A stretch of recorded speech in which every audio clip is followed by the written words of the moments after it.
In response, a labor organizer at Ludlow was shot to death by gunmen working for the Colorado Fuel and Iron Corporation, owned by the Rockefeller family.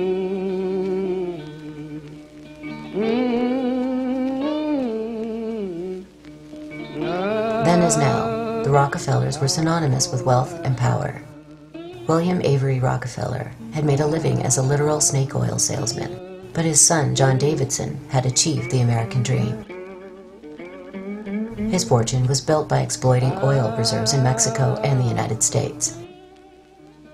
John Davidson Rockefeller was America's first billionaire, but it was his son, John D. Jr., who would define the Rockefeller legacy in the 20th century. 24 hours after striking workers and their families celebrated Easter, the end came. It became known as the Ludlow Massacre. The strike went on from the fall of 1913 to the spring of 1914, and they still couldn't break the strike. The strikers were living in tent colonies set up by their union, the United Mine Workers. And in April of 1914, the National Guard, which at this time was being paid by the Rockefellers, National Guard, attacked the tent colony. Men, women, children, killed many people, set the tents afire. They found the next day the bodies of 11 children and 2 women who were burned, suffocated to death in that fire. That was called the Ludlow Massacre. A brief glance at events prior to Ludlow reveals that the brutalization of workers in the United States was not an unusual occurrence. 60 years earlier, in 1847, a nationwide general strike was met with violent oppression by federal troops. Over 30 workers were killed and 100 wounded at the Battle of the Viaduct in Chicago. In 1894, federal troops killed 34 American Railway Union members, also in the Chicago area. The troops were attempting to break a strike led by Eugene Debs against the Pullman Company. In 1897, 19 unarmed coal miners were killed and 36 wounded by a posse organized by a sheriff near Latimer, Pennsylvania. Most of the workers were shot in the back while attempting to flee. The worldview of the great capitalists at the turn of the century can be summed up in the words of William Vanderbilt. In response to a suggestion that the New York Central Railroad should adjust its train schedules to accommodate the public, he replied, "The public be damned." But the relationship between the public and corporations was changing.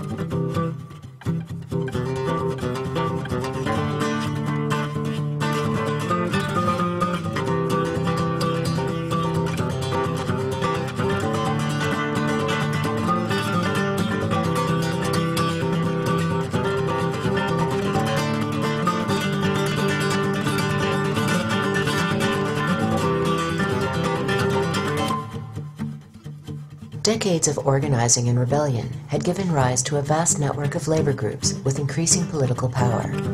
Over time, these included the Grange Movement, the Socialist Party, the Greenbackers, the Populists, and Progressives, and perhaps most significantly, the anarchist union known as the Industrial Workers of the World, or the Wobblies.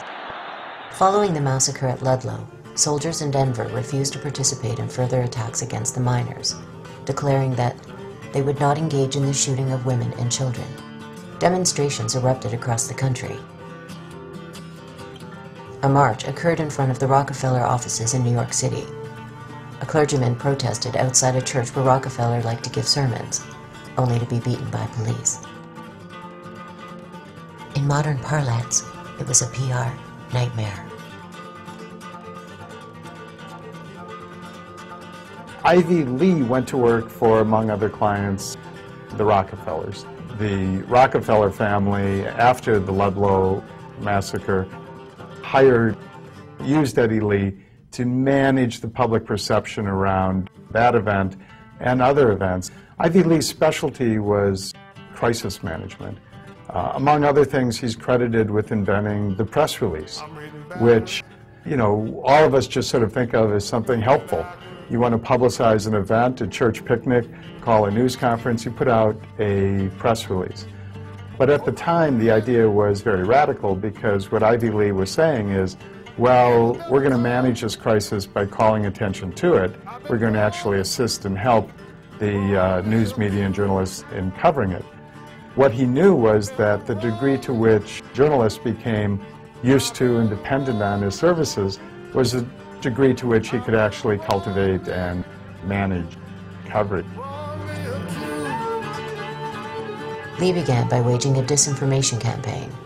He put out news bulletins claiming that the 2 women and 11 children at Ludlow had not been killed by militia, but by an overturned stove. He circulated stories suggesting that Mother Jones, in addition to being a labor organizer, was a madam who ran a bordello. He ghost-wrote letters to the governor and even to President Wilson. Lee's techniques achieved little success, in part because he himself had become a highly visible figure. In future, PR experts would learn that their techniques are rarely effective unless practiced in the dark. Yet one of Lee's innovations was epoch-making. Upon learning that the Rockefeller Foundation had $100 million set aside for promotional purposes, he convinced Rockefeller to donate large sums to colleges, hospitals, churches, and charitable organizations in order to generate positive publicity. He also suggested that Rockefeller Sr. begin handing out money in public, and that Junior appear in staged photo ops at work sites. What Ivy Lee understood was that the corporation needed a makeover. Widely perceived as greedy, tyrannical institutions, corporations needed to manufacture an image of warmth and caring. This is the beginning of the public relations industry. Rockefeller didn't set up the Rockefeller Foundation until Rockefeller became very unpopular because of his labor policies. And suddenly Rockefeller needed to create a good impression. Well, it's an interesting phenomenon that the poor actually give a larger percentage of their income than the rich. I think the rich feel that they're doing more because, you know, giving $100,000 seems like a substantial kind of donation, and you know, it doesn't matter that they have 100 million. They still think, well, they've done quite a lot. So it's partly a result of this distortion of economic values, and it's partly a result of being cheap. You know, I mean, people don't want to give away their wealth, Ted Turner said, because they're afraid their status in the Forbes 400 is going to go down that little bit. So they give it away when it's prudent or when it's beneficial, when they can get some displayed benefit out of it, or when it can give them access to a different sort of social class or a different group that they want to be part of. But they have a more functional view of their wealth rather than a strictly charitable view. Charity and private charity, and you might say government charity, any kind of action that sort of relieves people's distress a little bit without changing the system, maintains the system. In fact, that is the way the American system, which is very exploitative and very unfair, that's the way the American system has been maintained for all these centuries, really, by giving people a little bit and giving enough people, just enough, to prevent them from breaking out in open rebellion. Today, one of the largest PR firms in the world specializes in the art of crisis management. Burson Marsteller holds offices in 35 countries and has served clients as varied as cigarette maker Philip Morris, chemical giant Union Carbide, and the Monsanto Corporation, a company specializing in genetic engineering and other life sciences. Like the Rendon Group, Burson Marsteller is bipartisan to the core. Its worldwide president and chief executive, Mark Penn, served as Hillary Clinton's key political advisor during the 2008 election.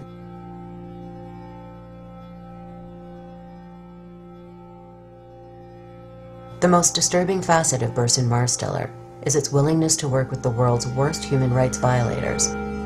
They ran PR for the Indonesian government as it committed genocide in East Timor. They worked closely with the Nigerian government and Royal Dutch Shell during and after the Biafran War in Nigeria, and they helped to improve the image of a US-backed Argentine military junta led by General Jorge Videla.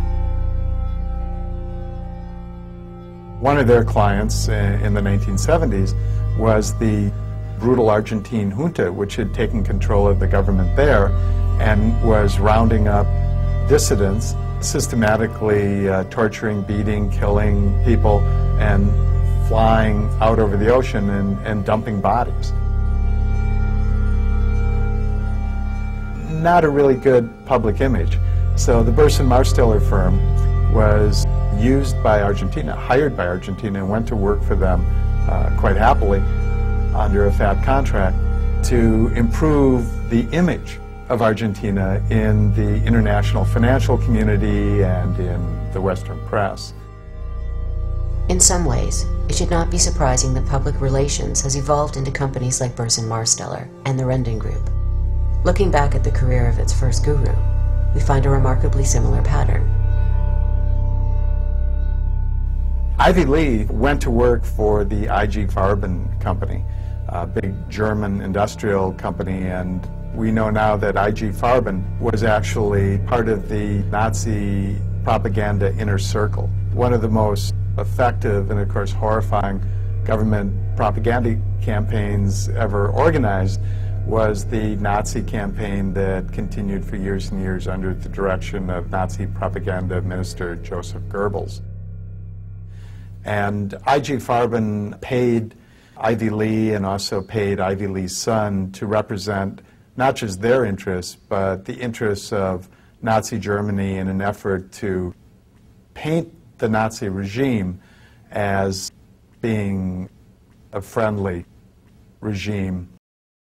But before lending his expertise to the Third Reich, Mr. Lee would do so for the American government. Along with other experts in the burgeoning field of mind science and public relations, he would engineer propaganda for World War I, not just against the enemy, the Germans, but against the American people themselves.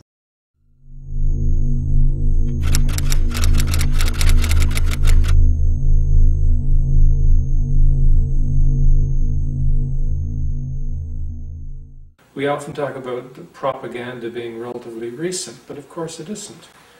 Even in ancient societies that weren't democratic, especially large states, it was understood by elites that if you don't have the support of the people, you could be in trouble. And so a fair bit of attention was actually given to legitimizing military adventures. I'm remembering here a passage from an old Chinese text, I think it's Han Feizi, so it would be about 2,300 years ago, where the author of the book says, in general, and I'm quoting now, in general, war is a thing that the people despise.